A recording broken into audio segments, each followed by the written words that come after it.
And welcome back to the Art Lewis Show here on WSGW, brought to you by Westside Decorating Center, 5789 State Street in Saginaw. Everything you need for home decorating, you will find it at Westside Decorating Center. And today we are on the road broadcasting from Health Advantage Credit Union in Green Acres Plaza, right at the corner of Hemmeter and State.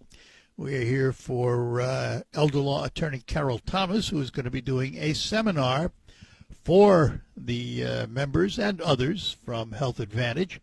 You can find out more about it online by going to healthadvantagecu.com/seminar and find out all about it, or you can give them a call at 989-791-7070 to register. And registration is important because it is limited seating.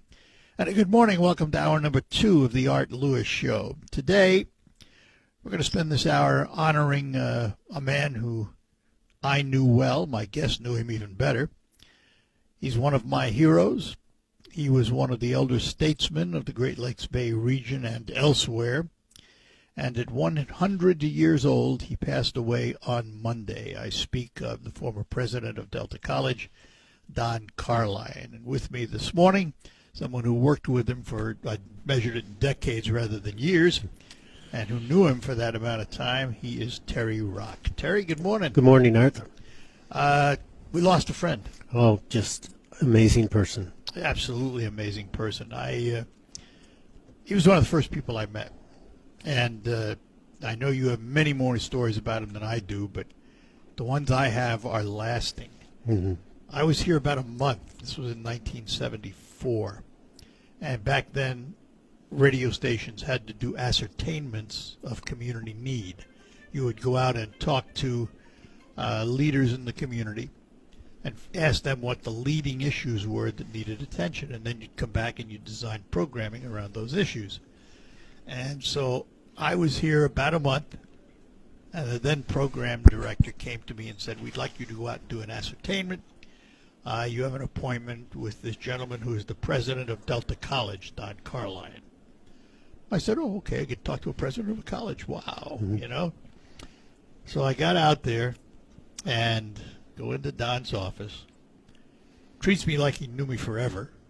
Didn't know anything. He wanted to know more about me than I wanted to know about him and my background and everything, and I told him. And then I began the process, and I asked him about the leading issues. He had one leading issue. He thought Saginaw Bay City and Midland should be one megalopolis. 45 minutes. It was like going to a master class. Don told me why it should be a megalopolis and how it should work. And I never forgot that. Never, ever forgot that. The other thing I never forgot was I was on some boards back at the time that used to meet at the old farmhouse once in a while. Yes. And outside were the animals. I got spit on by a llama and all that, you know. Me too. But when you went to a meeting at the farmhouse that Don was involved in, it was a half-hour lecture on the farmhouse before you started the meeting. The history of that building. The history of that building. And those are the things that I most remember, aside from his friendship and seeing him, and I served on the symphony board with him for a while and stuff like that. He truly was a unique individual. He was someone who absolutely endeavored change.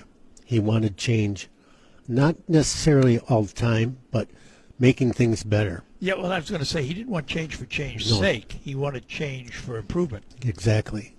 And that was the way he was. How long did you work with him?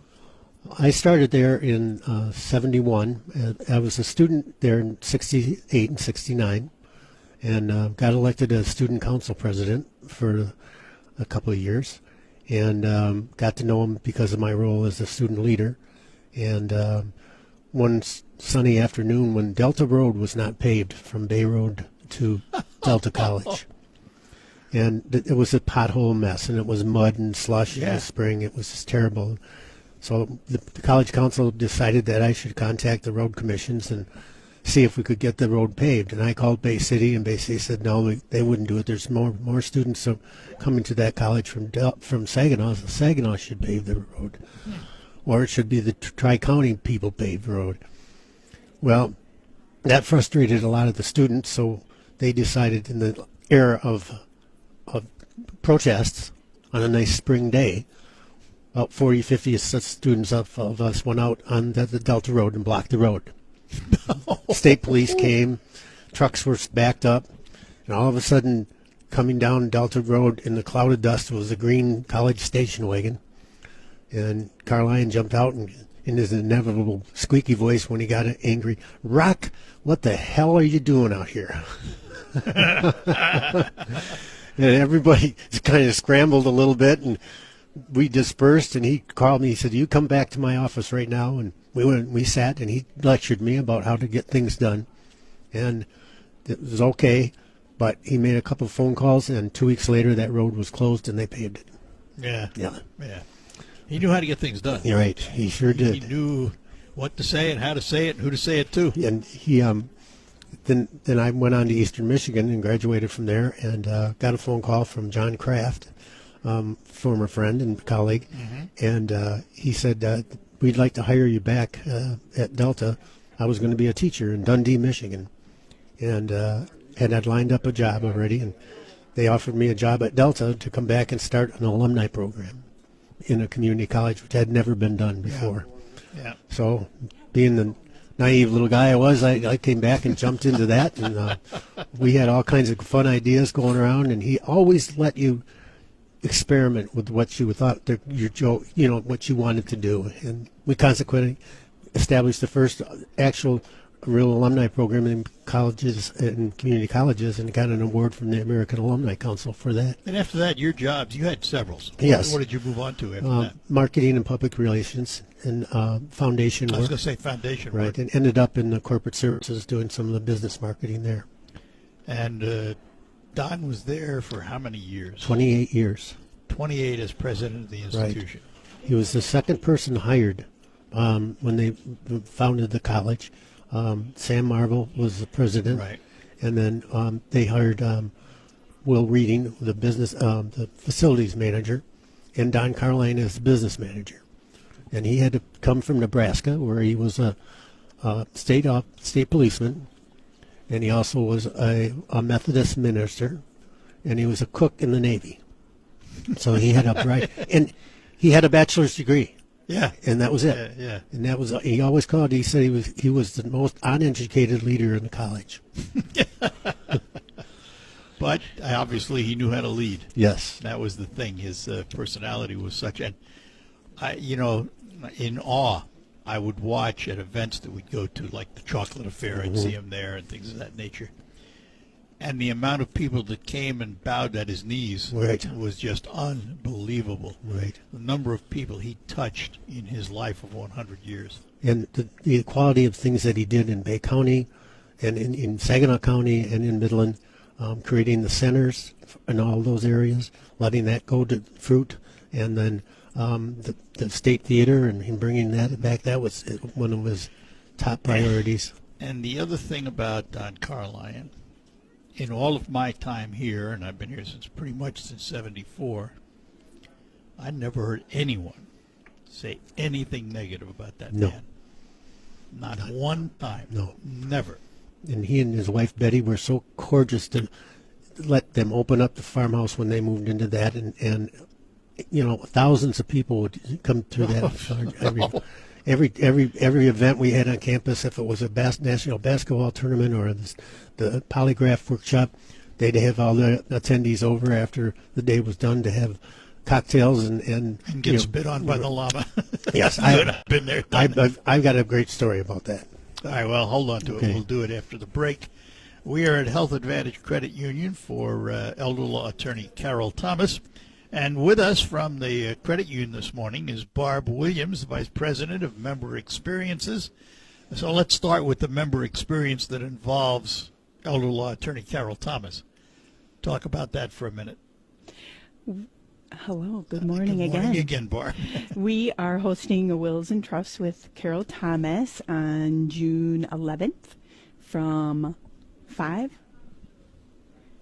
Sorry. 5:30. 5:30. See, didn't have my time. I knew it was 5 something. Yes, 5:30. Free for our members and the community.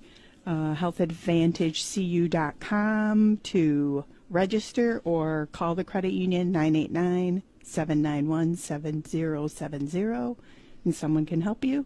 And we should point out you should register because it's limited seating. So Correct. You need to register. Yes, registering is important. So tell us about Health Advantage Credit Union. We have been serving the healthcare community for 55 years. Under a different name, we should point out. Yes, we were for A lot of years. a lot of years. 49, Saginaw Medical Federal Credit Union. We changed our name in 2019 to Health Advantage. We serve the healthcare industry in the state of Michigan. In a way, it makes you sort of unique because you've kept the affinity membership. That is, you have to be in the healthcare industry, but you've Yes. expanded your geographic reach to anyone in the state. Yes, because prior to our membership change in 2018, we were just Saginaw County, Right. healthcare in Saginaw County. But now, yes, state of Michigan, anyone can join. We have a branch in Saginaw Township, 4550 State Street, and then we also have a branch in Midland, 5004 Eastman. Either one can serve full service. And if folks who are interested in joining, what do they need to bring with them to the credit union? If they're joining, a valid driver's license Would be is, nice, is, yeah. is nice. Yes. And proof of healthcare employment? Actually, we don't proof. If you tell us, we believe you. Okay. Fair enough. Fair enough. So it all happens here at Health Advantage Credit Union. Again, we're at State and Hemeter in the Green Acres Plaza, and there's also a branch in Midland. All right, Barb, anything else going on we should know about? We have great auto loan rates, as Ooh. low as 5.24. Refinance, new and used vehicles. Come on down, or the website.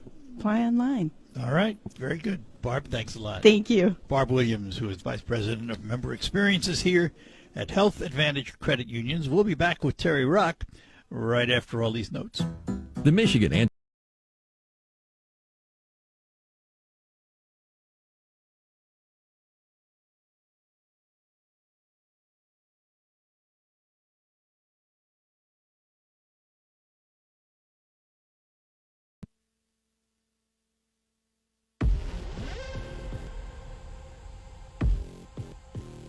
All right, we're back with you here on WSGW. We're chatting with Terry Rock, who for many, many, many moons worked with Don Carline. The late Don Carline passed away on Monday at the age of 100, and we were all blessed in this region to have him part of our lives for at least half of that time.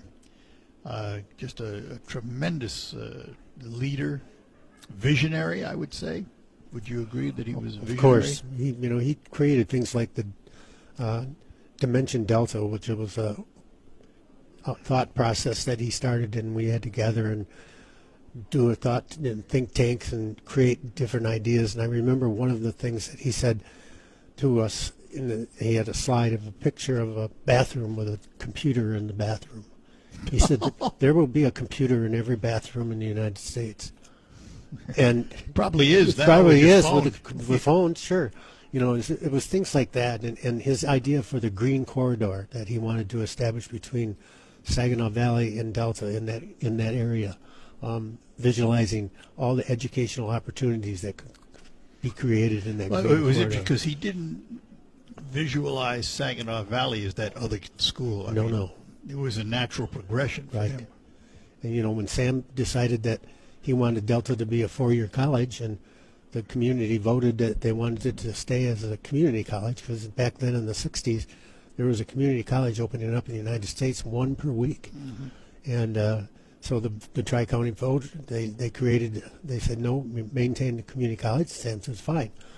You guys do that. I'm going to rent some space in the lower level of Delta, and I'm going to buy some land and create Saginaw Valley College. And he did. And that has grown to be the university in a partnership that's really respected between the two There's a lot of institutions. trafficking between Delta and Saginaw Valley. Right. Your students finish up 2 years with you Right. and move on to to Saginaw Valley. We just gave our Kiwanis scholarships out at Swan Valley this morning, and the one young man that's going, he's finishing at Delta College already, and then he's transferring with his associate degree to Saginaw Valley after he just graduates from high school. So there's a lot of people doing that. Don, though, was more than just the president of the university. Right. He was a man of the community. Yes. Did a lot of things in the community outside of education. didn't he? Rotary, there's hundreds of different ideas, things that he's been involved in. If I can get my notes here. You can figure out how to work that Right. computer. Right. Broad range of experiences, state policeman, as I mentioned, Methodist minister. He often returned to himself as the most uneducated person at the college. He helped the college grow from 1,600 students to more than 14,000. And he allowed a lot of things that you didn't see in colleges at the time. One of the things that was instrumental is when he created the divisions of the college, he didn't want the divisions like the business division or the English division to be housed in the same office areas. He wanted them all mixed up. So you had some professors of English in with the business people, or you had the business people in with the health and wellness people. And that created that Delta family, which he really, really did do. It was an integration of education Right. in many ways. Yeah. He integrated the various aspects of education, so you didn't know what wing you were standing in. Exactly. And you know, the number of millages that we were successful in passing to keep the college well above float, and that was amazing, and that was all part of his leadership too, to guide us through those stages. And some of them were tough, you know. That once in a while we'd get shut down when the Saginaw News would say Delta's trying to pull a wool over our eyes, you know. But And occasionally you had that board member that was contrary, but that's, you know, that's all part of life. Oscar Anderson always wanted me to, when we got that $3.5 million gift from the Dow Foundation to build that swimming pool, which was the largest gift ever given by a foundation to a community college. He wanted, it was an Olympic-sized pool, so he wanted Delta to have a team, and he wanted to call them the Delta Dolphins. And he was our original board member, and he took me out to lunch one day and says, "Terry, you got to get this team going. We've got to have the Delta Dolphins." Well, we never did, but now we have the Delta Duck. But I don't know if that really works in, but it's a waterfowl. Anyways. I kind of like the Delta Dolphins name. I mean, Right. it flows nicely. I mean, you know. You know, and when you were talking about the llama, Oh yeah, one of the things that he loved the animals. He just absolutely loved the He had a animals. mini zoo is what he had. He Yes. had animals that needed rescuing and needed taken care He of. would bring them into the office, and the secretaries and faculty he'd be carrying around a lamb or sheep in his hand, and they were petting it, and he'd had it all wrapped in a towel, and you'd go to the farmhouse for events, and he'd have to show off all the animals. Well, Tony Shannon, early days of the Saginaw Zoo, who was the director when it was owned by the city, Yeah. called me up and he said, "Terry, there was an article in the paper about Don's love of animals." He said, "Would he like to house some animals for us in the winter?" Wintertime. And he said, "I have a Mediterranean donkey, which I know he has one, Mm-hmm. and I have some fancy chickens, and I have some wallabies." So I went into Caroline's office and said, "Tony, my friend, would like to know if you'd like the donkey and some chickens and wallabies." He was like a kid in the candy store. Yeah. He jumped up. He said, "Oh, my God, that's wonderful. Yes, yes." So we managed to get him over there, and he had the other animals in there. Well, the Mediterranean donkey wasn't the right size to mate with the other Mediterranean donkey, but that never worked out. But he called me into his office one day, and he said he had a farm dog named Bandit. Mm-hmm. And he said, "Bandit killed the chickens. All of them? All of them." Oh. There must have been like 5 or 6, you know. These are those fancy plume chickens. Oh, yeah. So I called Tony up. Hey, Tony, how much are fancy chickens going for these days? He says, "What do you mean?" He says, "Well, Don's dog, Bandit, killed him." He says, "Oh, Terry, don't worry about it. We'll get some more fancy chickens." A few weeks go by. He calls John Kraft and myself in his office. We're both nervous because we both worked for him. We were both going through our minds, what the heck did we do to get this special invite? And why did he have his secretary in there waiting to take notes? And I thought I'm going to lose my job for some reason. And John Kraft, when he got nervous, would chew his fingernails. Oh, so he's sitting there chewing his fingernails. Don stood up and he took his glasses off and he rubbed his face down and he was obviously shaking and crying a little bit. He said, "Bandit killed the wallabies." Oh, jeez. Well, I was relieved. Yeah, the wallabies weren't. Right. So my next duty was to take Call again. to call Tony again and say, "How much are wallabies going for these days?" And he goes, "What the heck? Come on." He says, "This is serious. These are a endangered species. You have to take those to the Michigan State lab in Lansing to have autopsies performed." So they're wrapped in the Bay City Times newspaper in the freezer in the shed where they were living. So in the college car I go the next day with 2 frozen wallabies in the back seat of the car. I'm not making this stuff up, Art. I know. It'd be hard to. So I'm traveling down I-69. I get pulled over by a state police officer because the tail light on the college car was out. He said, "Where are you going?" And I said, "I'm going to the Michigan State veterinarian lab." "Why?" I said, "I have a couple frozen wallabies in the trunk." "You what?" "I have a couple frozen wallabies. Would you please open up your trunk so I could see what you got in there?" I said, "Yeah, of course." So I open up the trunk. Cars are going by. Box is folded up. I open it up. I take the Bay City Times newspaper out, open it up, and there's the dead wallaby. And he goes, "Oh, my God." He said, get him out of here and safe travel and get that tail light fixed in the car. Well, the animal stories are Yes. legion. I mean, but we kid about being spit by a llama, but I mean that was like a mark of distinction. Yes. That llama would come up and you'd be standing there looking at him, thinking he's loving you and all that, and all of a sudden, and You got it. one day I'm taking care of him when Carlines were gone, and put out his water bowl, and the next day it got cold that night and the water froze, and the llama, I went over to see how the llama was doing. He walks up to the fence with the bowl stuck to his nose. So I had to take it off, It wasn't real good fun. All right, we're going to take a break, and we'll be back with more as we broadcast from Health Advantage Credit Union for elder law attorney Carol Thomas, doing a seminar on June 11th for them. We'll tell you more about that later. Look, there goes another.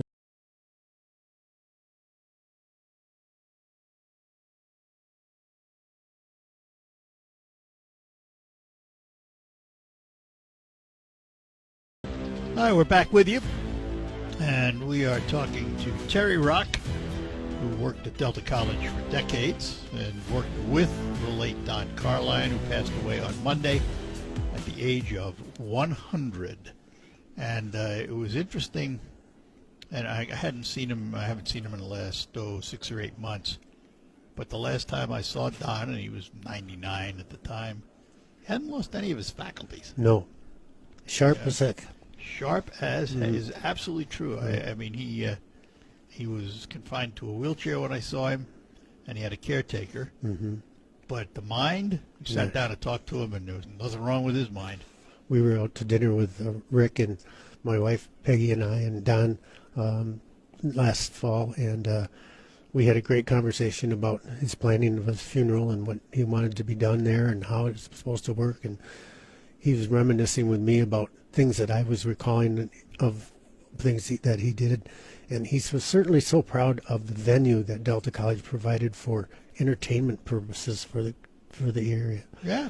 Because prior to the Ryder Center or prior to the Dow Center, Delta College Gymnasium. That was it. That was it. And we had a list, and he and I would work on this list periodically all the time.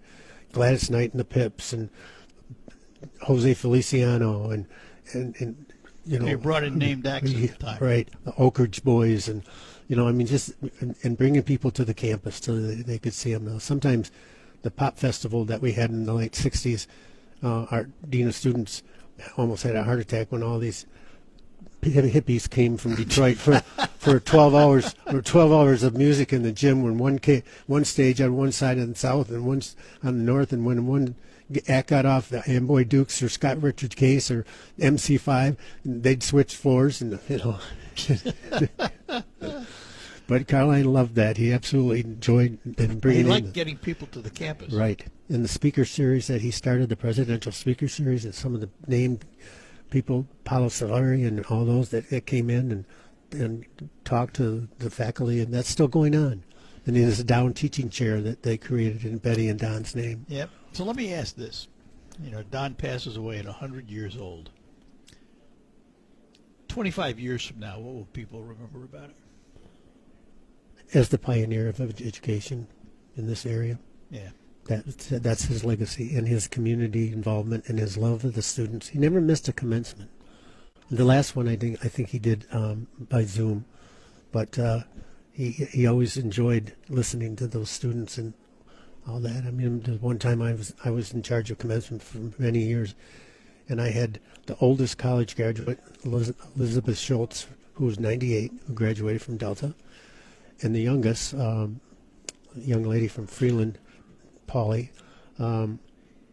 They were the two commencement speakers, the oldest and the youngest. Ah. And he really enjoyed listening to Mrs. Schultz talk about her speech. Said, "Don't worry, students, I'm not going to take a job from you." And he echoed that. He that echoed is that. funny. Yeah. That is funny. Well, we're going to take a break, come back, talk to Terry a little bit about his career, too, at Delta, because he's had so many different positions there, and how the university has, how the college has progressed over the years. We will be back to do that after these notes. Hey, it's Charlie Root here. 100 on the 26th of this month, the past Monday. Terry, I've known Terry a long time, and we share some things together. One of them is Hidden Harvest. Yes. Because I was on the early board for 9 years, and you're currently on your second 6-year term. Correct. How's it doing? We're doing wonderful. It's just phenomenal how much we can rescue and redistribute I the have food. to tell you, when I left the board, which was a number of years ago, we were collecting 2.2 to 2.4 million pounds of food. Mm-hmm. And I thought, that's ridiculous. How much waste can there be? What'd you do last year was over 3 million? 3 million. I'm going, I thought it would go the other way. I thought Right. companies would get smarter and not have as much waste, but it And didn't seem to happen that way. And it's quality food, a lot of produce, a lot of good bread products.